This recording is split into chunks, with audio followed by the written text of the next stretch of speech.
আজ থেকে শুরু হয়ে গেল স্যার একেবারে ঘরে ঘরে।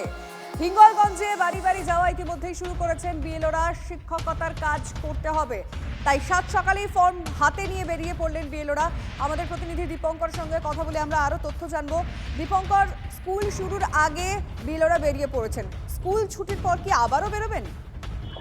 দেখো, একদমই তাই। দুই কুলি বজায় রাখিয়ে তাদের কাজ করতে হবে। একদিকে স্কুল ছুটি পাবেন না, অথচ বিএলওর কাজ করতে হবে। বিএলও যেভাবে বাড়ি বাড়ি যাবে সে কাজটা যথেষ্ট কঠিন কাজ, কারণ প্রত্যেকটা বাড়ি বাড়ি গিয়ে তাদের আইডেন্টিফাই করা, করে তাদের লিঙ্ক আছে কিনা 2003-এর সঙ্গে সেগুলো দেখে নেওয়া এবং তারপর তার নামে পুরো সিদ্ধান্ত নেওয়া। এটা বিএলওকেই করতে হবে। তার সঙ্গে তিনি যে স্কুলে চাকরি করেন সেই স্কুলের কাজটাও করতে হবে। সুতরাং তাকে ভাগ করে করে শুরু করতে হবে এবং হিঙ্গলগঞ্জের ক্ষেত্রেও কিন্তু একই জিনিস, খুব সকালে তারা বেরিয়েছেন যাতে স্কুল টাইমে তারা স্কুলে কাজটা করে আবার সন্ধ্যে প্রয়োজনে বিকালে বেরোবেন। আমি এমন অনেক বিএলওর সঙ্গে কথা বলেছি যারা ঠিকই করেছেন সন্ধ্যাবেলা বেরোবেন।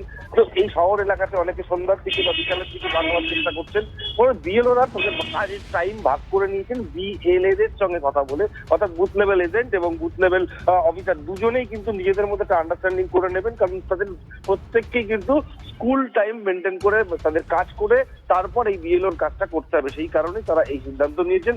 এক্ষেত্রে হিঙ্গলগঞ্জে কিন্তু একই রকম ভাবে তারা সকালবেলা বেরিয়ে পড়েছেন। দীপঙ্কর, তুমি নজর রাখো। বরুণহাট রামেশ্বরপুর গ্রাম পঞ্চায়েতের অধীনে আমরা, তবে 126 হিঙ্গলগঞ্জ বিধানসভার 39 নম্বর পার্টের আমি বিএলও। আমি পেশায় তো একজন স্কুল শিক্ষক, সেই জন্যে আমাকে তো সকাল সকাল বেরোতে হয়েছে, কারণ স্কুলে যেতে হবে আবার 10টায়। সেই জন্য সকাল সকাল আজ থেকেই শুরু, কাজে বেরিয়ে পড়েছি।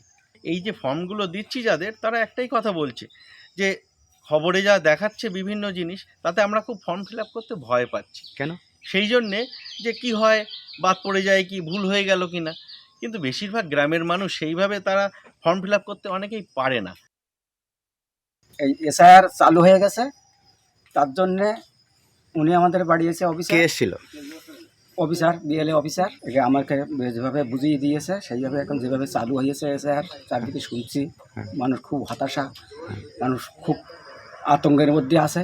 ভুল হয় কি, কী হয় কী হচ্ছে ঠিক তো জানা যাচ্ছে না। সেই জন্যে বিহালার যেভাবে বুঝিয়ে বলেছে আমরা সেইভাবে কাগজপত্র দিয়েছে আমাদের, সেইভাবে বুঝিয়ে বলেছি, সেইভাবে ভালোভাবে লিখতে বলেছে।